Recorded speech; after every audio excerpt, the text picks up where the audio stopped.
चलिए आज एक ऐसी अविश्वसनीय सच्ची कहानी की बात करते हैं जो किसी के भी रोंगटे खड़े कर दे। ये कहानी है रिचर्ड लेस्ट्रेंज की, एक ऐसे नौजवान की जिसे जिंदगी ने एक ऐसी परीक्षा में डाला जिसकी कोई कल्पना भी नहीं कर सकता।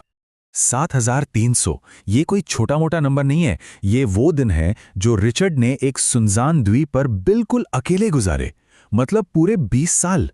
सोचकर देखिए, 20 साल तक किसी दूसरे इंसान से कोई बात नहीं, कोई संपर्क नहीं।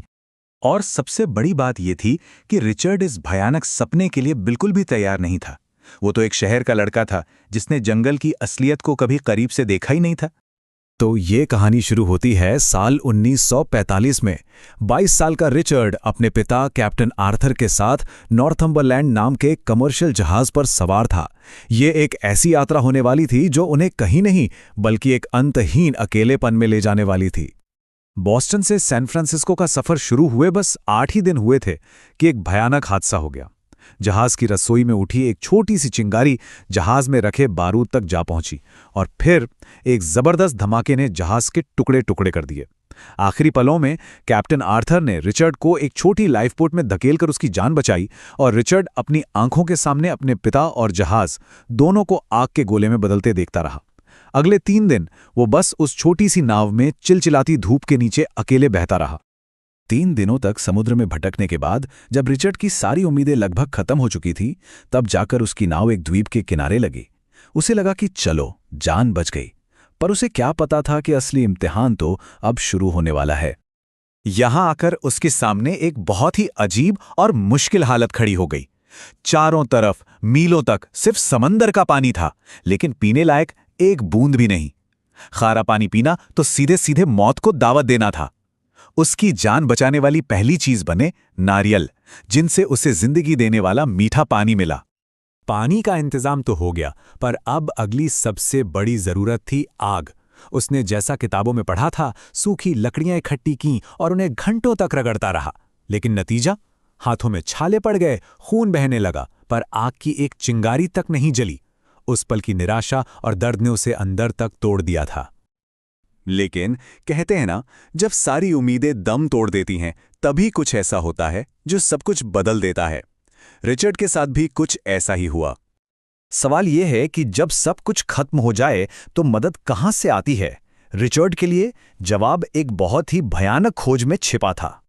सोचिए, एक दिन किनारे पर एक लाश बहकर आती है, उसी के जहाज की, और जब वो कांपते हाथों से उसकी जेबें टटोलता है तो उसे 2 ऐसी चीजें मिलती हैं जो किसी खजाने से कम नहीं थी। एक सिगरेट लाइटर और एक छोटा सा पॉकेट नाइफ। बस इन 2 छोटी सी चीजों ने उसकी पूरी दुनिया ही पलट कर रख दी। चाकू से उसने मछली पकड़ने के लिए भाला बनाया, रहने के लिए झोपड़ी बनाने को लकड़ी काटी, और नारियल भी अब आसानी से खुल जाते थे। और लाइटर ने उसे आग दी, गर्मी दी, खाना पकाने का जरिया दिया, जंगली जानवरों से सुरक्षा दी, और सबसे जरूरी, मदद के लिए धुएं के सिग्नल बनाने की उम्मीद दी। अब वो सिर्फ एक असहाय इंसान नहीं, बल्कि एक सर्वाइवर बन चुका था। तो खाने पीने का, रहने का जुगाड़ तो हो गया, पर अब एक ऐसी लड़ाई शुरू हुई जो कहीं ज्यादा मुश्किल थी। अकेलेपन से जंग। ये एक ऐसा दुश्मन था जिसके आगे कोई चाकू या आग काम नहीं आने वाली थी। कुछ वक्त बाद उसे दूर आसमान में एक और द्वीप दिखाई दिया। एक उम्मीद जगी। उसने जैसे तैसे एक नाव ठीक की और निकल पड़ा, पर किस्मत को कुछ और ही मंजूर था। एक भयानक तूफान ने उसकी नाव के साथ साथ उसकी हिम्मत को भी तोड़कर रख दिया। 1-2 दिन नहीं, पूरे 5 साल गुजर गए। अकेलापन इतना बढ़ गया था कि उससे लड़ने के लिए उसने एक घायल परिंदे को अपना दोस्त बना लिया।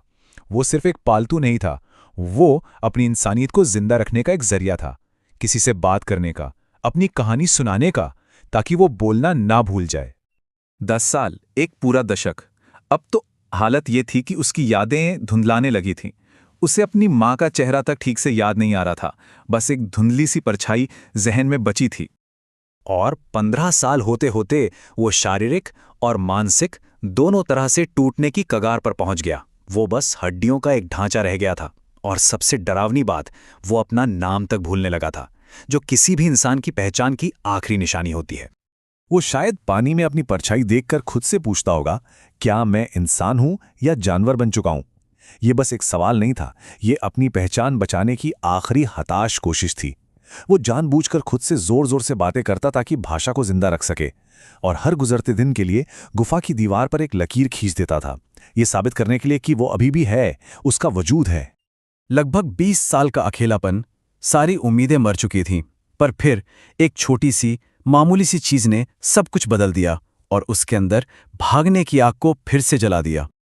सोचिए, समुद्र से बहकर एक शैम्पू की खाली प्लास्टिक की बोतल आई। ये कोई बड़ी बात नहीं थी, लेकिन जब उसने उस पर मैन्युफैक्चरिंग डेट देखी तो उसकी आंखों में चमक आ गई। वो बोतल नई थी, मतलब बाहर की दुनिया अभी भी चल रही है, तरक्की कर रही है, और बस यही सबूत काफी था। उसने फैसला किया कि वो एक ऐसा राफ्ट बनाएगा जो खुले समंदर का सामना कर सके। ये कोई 1-2 दिन का काम नहीं था। उसने सालों लगाकर एक एक लकड़ी जोड़कर बहकर आए टायरों का इस्तेमाल करके एक राफ्ट तैयार किया। महीनों तक सूखी मछली और बारिश का पानी जमा किया, और फिर 20 साल बाद उसने अपनी जिंदगी का सबसे बड़ा जुआ खेला और उस द्वीप को हमेशा के लिए छोड़ दिया। समंदर का ये 35 दिन का सफर और भी ज्यादा भयानक था। 25वें दिन तक खाना पानी लगभग खत्म हो चुका था। उसे आसमान में एक हवाई जहाज दिखा, पर इतनी दूर से उसे कौन देख पाता। सारी उम्मीदें खत्म, और 35वें दिन तक वो बेहोश हो चुका था, मौत के बिल्कुल करीब। और ठीक जब लग रहा था कि सब खत्म, तभी एक चमत्कार हुआ। पास से गुजर रही एक सबमरीन की नज़र उस अजीब से राफ्ट पर पड़ी। जब वो पास गए तो उन्हें उस पर एक शख्स मिला जो जिंदा लाश जैसा था, पर उसकी सांसें चल रही थीं। उन्होंने उसे बचा लिया। आखिरकार 20 साल की वो कैद खत्म हुई। ये कहानी हमें गहरे सवाल के साथ छोड़ जाती है। सोचिए, 20 साल की खामोशी के बाद अगर कोई उस जगह होता तो उसका पहला शब्द क्या होता? रिचर्ड की कहानी इंसानी जज्बे और हिम्मत की एक ऐसी मिसाल है जो बताती है कि जब तक सांस है तब तक आस है।